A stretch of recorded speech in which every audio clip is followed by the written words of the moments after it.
This is Sherman DeJohn with Insider Travel Report. We're here with Jillian Rothman, senior show set designer for the Disney Imagineering team. We're here at Tiana's Bayou Adventure for this exciting new ride that is due to open on June 28th. We're going to talk about the ride, what it means, the great return of Princess Tiana, and all that this ride entails. Are you ready? I'm ready.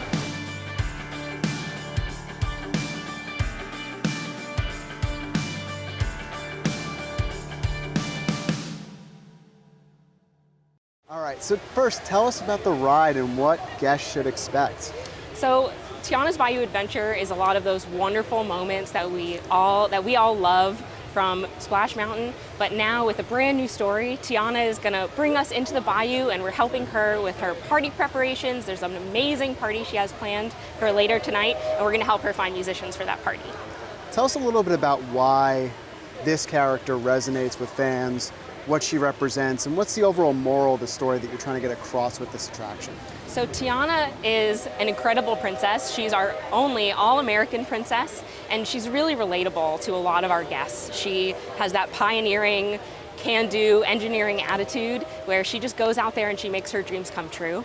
And that is such an important story to tell our guests today and forever, that really you're in charge of your own destiny, that you make those dreams happen. And we feel that that is a wonderful story to tell in the Magic Kingdom, specifically in Frontierland. She really fits really well. And the ride itself takes place about a year after the completion of The Princess and the Frog. How do you feel this advances the story and kind of tells a new story and just kind of brings it to life? Yeah, so Tiana has had great success with Tiana's Palace, her restaurant, and now she's delving into these other aspects of her business. So she has spices and hot sauces and other avenues that she started to explore. She's really an enterprising businesswoman, and we love being able to explore that side of her and just tell more about her life after her wedding with Naveen. Now, you have an adventure queue. You've really set it up really nicely with a lot of details, a lot of backstory into Tiana, some details you didn't even know before. Tell us a little bit about how you set up the adventure queue, some of those details, and maybe some hidden Easter eggs that guests may overlook if they didn't watch this video. Yeah, so we have a ton to offer in our queue. We not only have a lot of references to the moments in the film, but we also have a little more backstory about Tiana as a person, as a woman, as a businesswoman, as well as her relationship with Naveen. And then we also have her outreach to the community as well. Tiana is very into her community in New Orleans. She wants to elevate them just as she has found success. She wants them to find success, and we want to celebrate that in the queue. Not only that, but if you pay very close attention, there are moments in the queue that relate to moments later in the attraction. So one of our characters, our armadillo, is actually known for stealing little odds and ends throughout the attraction. If you pay really close attention, you might notice things are missing that you find later on as part of our musical instruments in the attraction.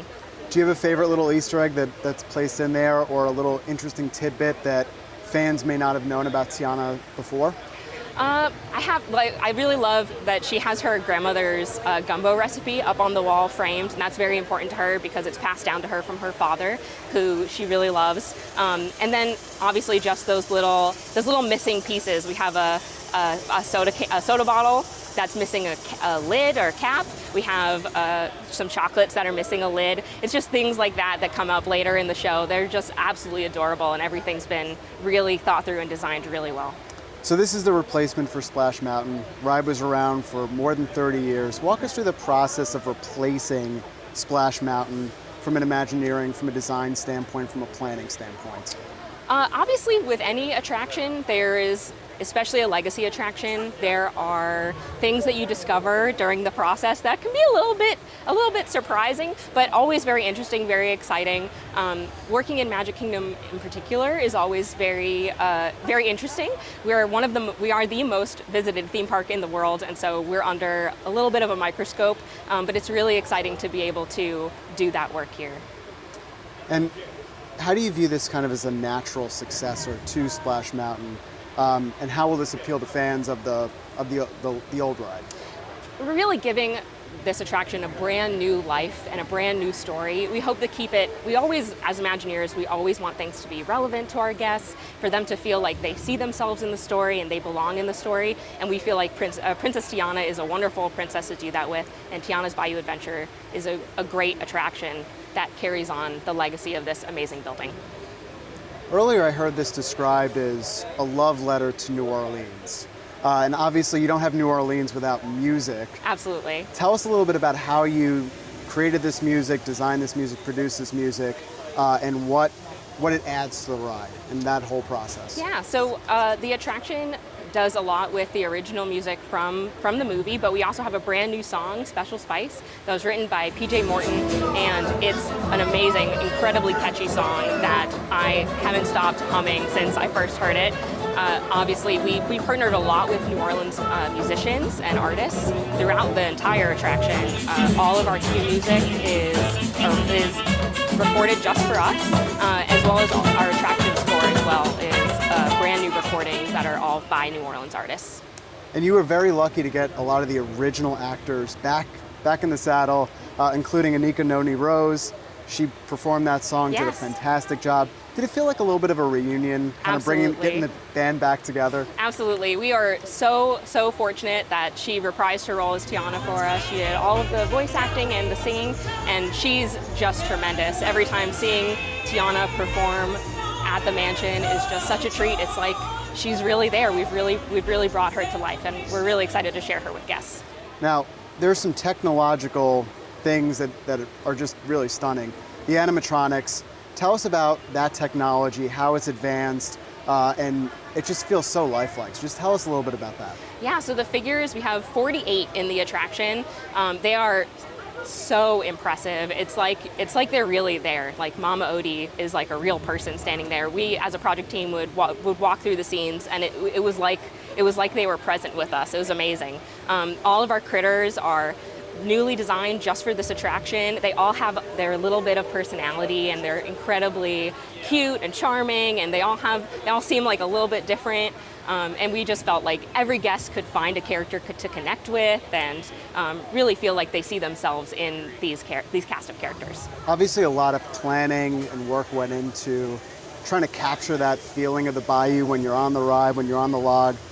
Walk us through the research process to really capture the Bayou and some of the details that may go overlooked in terms of capturing that Bayou feel, the plants, the animals, kind of that whole thing.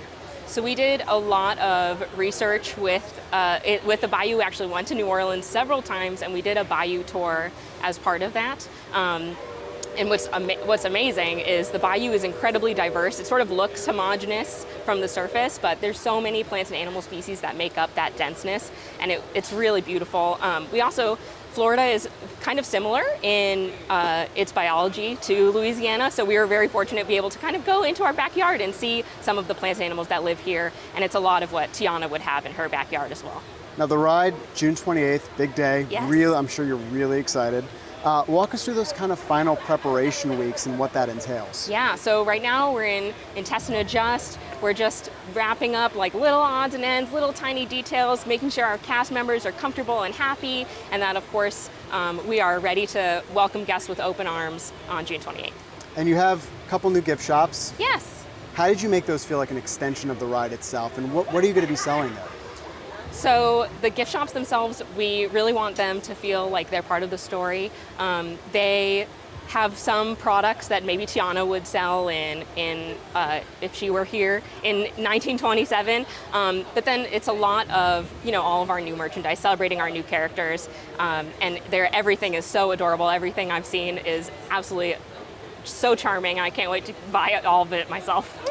I'd be remiss if I didn't ask what your personal favorite part of the ride is. My favorite part? Your favorite part? My favorite part is probably Veggie Lewis. He's so charming. He's up at the top of our mountain, and if you keep your eyes peeled, you can kind of see him. He looks like a pile of vegetables, but if you look really close, you can see it's Lewis hiding there. Anything else fans should know about the ride? We're very excited to get everyone on June 28th. All right, thank you so much. Thank you. Lewis, hi! I was just talking about you. Oh, you're my favorite. You are so wonderful.